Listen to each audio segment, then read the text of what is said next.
just got back from a ski trip. Can you tell? We had a good time. We had fun. But we're not here to hear the stories. I mean, we're going to intertwine the stories because sometimes they really well illustrate the point I want to get across. So what we're going to talk about today is what is it when somebody tells you, no, don't call us. We'll call you when we're ready, or just send us your information. You've heard these things before, you're following up, you're talking to an expired listing for sale by owner, high probability lead, somebody who wants to do something. And you, as a communication expert, already know there is something there. They're motivated, they want to do something. I want to help them. And yet you're getting these brushes, you're getting these. It's not an objection. This is not an objection where with a clever line you can simply handle it and boom, they suddenly open their arms and go, oh, where have you been all our life? Come in, list our house, here is our money. Thank you. Doesn't work that way, does it? It's not an objection. This is not an objection. This is a brush. And if you, as my student, if you study the Core Influence, one of the books I wrote on the topic, where you get the dialogue cards and you get this book, it's actually month 2 of Path. If you study it carefully, you will understand that what triggers those responses, what triggers the seller's behavior, is just one thing only. My students already know the answer. The reason you're getting it is because of fear. You have triggered the red flag of fear on the other side, on your prospect side. So when you hear things like, well, don't call us, or call us later, call us in 6 months.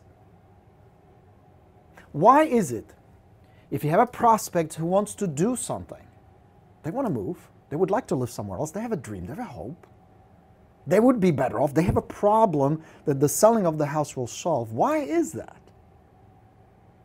That even though they have a problem, they're looking for a solution, they say, no, thank you, we're just looking. Why is it that a customer walks into the store with a wallet, credit card on the ready, American Express about to be whipped out, ninja style, like I like to do, and then goes, lands in the machine perfectly? You got to see me do that. It's awesome. I'll do it in a slow-mo next time with a 260 frame per second video so you can see slowly how the move is done. Why is it that these customers, these clients, these prospects clearly need help from a professional, are better off than you getting these brushes, these stalls? The answer is right here, fear. Somebody is triggering the fear. That is the answer. That is the short answer. Now it's a little more complex than that. But what are they afraid of? You know the answer to that, you will be able to determine the best strategy to handle it. So put yourself in the prospect's position. That's really the best way to approach it every time you have a situation where you want to help somebody but you're encountering resistance. It's not going according to the plan. So put yourself in a position, let's just use an expired listing. That's a good example. You have a prospect who had a dream. Kind of appropriate. I had a dream, right? Had a dream, had a desire. They wanted to live closer to their family. They wanted to move to Florida. They have a daughter there, grandkids, and they wanted to be close. They want to rekindle the connection with the family. So they're talking to the friends, talking to the neighbors, looking who's selling homes around, go online, do a little research, finally pick one agent, interview a few, pick one, sign the paperwork, the sign goes up, they're all excited. They're already talking to the daughter, they're already scouting where they're going to live, they're already making plans. A lot of excitement, a lot of positive expectations, right? And as the time goes by little, it's starting to realize something is not right. Not many people come see the house. There are not as many open houses as the agent had promised. The advertising, the pictures are, which is to scale quality, oh, awesome, shitty. And you've seen them, right? Made with an iPhone. And little by little, they realize they made a mistake. Until the agent just disappears. He does the Houdini. Whoa, gone. And the seller's just sitting there going, what the fuck? What do we do now? And then the floodgates open. All these realtors, where have they been? Start chasing them, right? Bombarding with phone calls. Knocking on the door, sending them stuff. So it's a shitty experience. So what are they afraid of? Is they going to make the same mistake again? Or it's not going to work? Or they're not going to get their price? Or they're going to hate the new neighborhood? There are all these fears. So when you come in with good intentions, where you come in, you want to help. And especially if you don't come in like every other agent, reciting the same old boring scripts from 1987, and being pushy or needy. You mean well, you come in and you still get these brushes. Understand this. They're afraid. They may be afraid of 100 different things. But what they're most afraid of is not to go through the shitty experience again, not picking the wrong agent. Maybe the moving itself is really freaking them out. I mean, think about it. Boxes, moving, packing. It's stressful. It's tough. So a lot of the human behavior is based on fear. A lot of the decisions they make or don't make is based on fear. So rather than you coming up with a clever line, and I'll give you some of the things you can incorporate in your communication, not necessarily scripts, but more as dialogue outlines, which is what I prefer, which is what the core influence uses, which is you, my rock stars, use. First, understand they have the right to feel whatever they feel. You cannot change somebody's behavior. You cannot change somebody's mind unless you change somebody's state. In other words, if you keep communicating with them, and by the way, if you have a prospect who is angry, all your agents promise me the same shit. Nobody's ever done anything. You real estate people charge too much, and a million other things you hear. Stop calling me. Where did you get my number? It's just a fear turned outward. It's the same thing. What are they really afraid of? They're just turning it outward. They're afraid they're going to be bombarded by agents, make the same decision, make the same mistake, whatever is going on in their head. So, change their state. Start there. Because if you incorporate logic and manipulation and influence, if you try to be logical and reason with them, you're going to encounter a lot of resistance. Not until they just say, you know what, call us later, hang up. They just want to get rid of you. What they really want to get rid of is the emotions that they deal with. Because here's an insight. Every single person you're dealing with, the decisions they make, the process they go through, choosing the agent, choosing where they're going to live, deciding to move in the first place, is all based on emotions. And right now, this is the dominant emotion. Fear, angry, disappointed, frustrated, all coming from the same place. Changing their state is the first order of business. This is easier done in person. That's why I encourage you, if you have a chance, go talk to that FSBO in person. Stop by that expired listing. Say hello. What's the worst that can happen? And it's kind of cute when somebody poses these kind of questions here on Rockstars. Many people say, no, don't bother them again. Don't call them again. And my question is, why not? What's the worst that can happen? Are you going to get shot? We're going to get into the logic versus emotion in just a moment, but let's wrap this up first. Change their state first. Shift how they feel first. And you can't do it through logic or statistics. You can't do it through persuasion.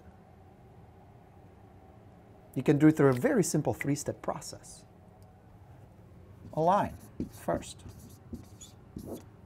Align. Just align with them. Totally get it. I know this whole business of selling a house, it can be a pain in the neck. You don't know who to trust. Might as well feel like giving up on the whole thing. I totally get it. Whether you agree with them or not is irrelevant. From their point of view, they're right anyway. What matters is you align, you understand their point of view. You may have a completely different point of view, and many times you do, and many times you're right, most of the time, right? But step one in changing their state, just align with them. Understand that they have the right, and you say, I get it. That's why we start with the expired plus. Remember the dialogue outline of the expired plus? You start with a pattern interrupt. Whereas I'm probably not the first one calling about your house. Isn't that crazy, all these agents calling all of a sudden?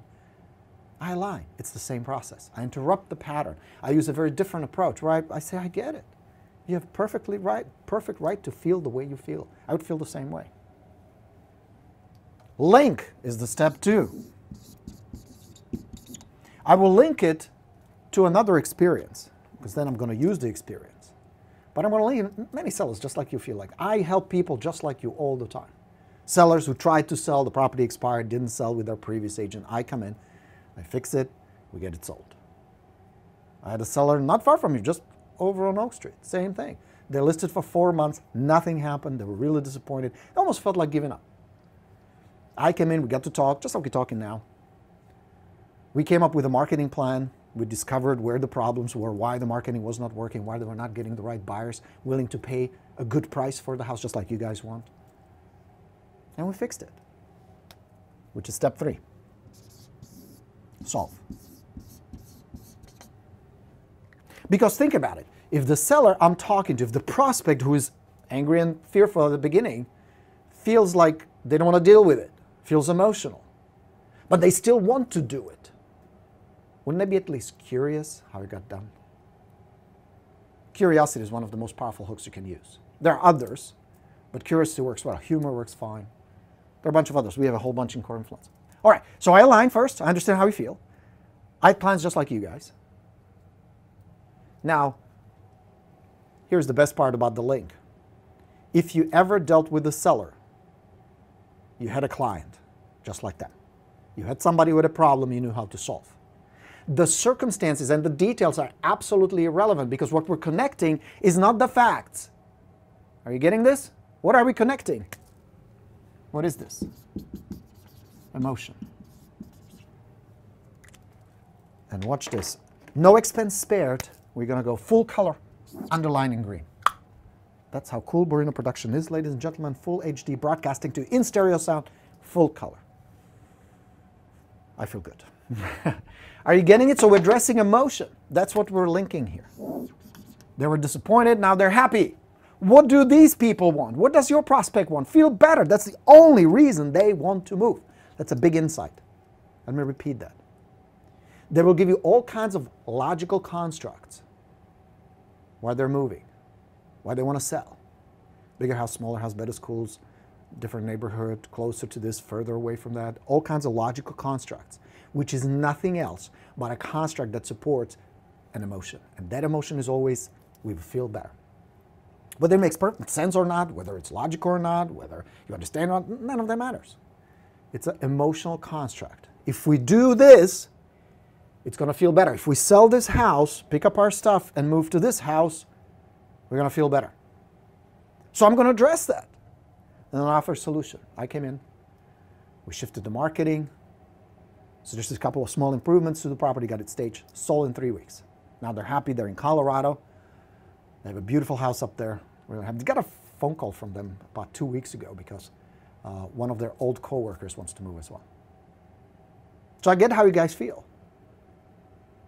And if you ever feel like you want to sit down, you want to chat, no pressure. Addressing again, fear. Just to see where you are, see what is the most a qualified buyer would be willing to pay, and I'm going for the bridge, which is set up the appointment. Does that all make sense, my friends?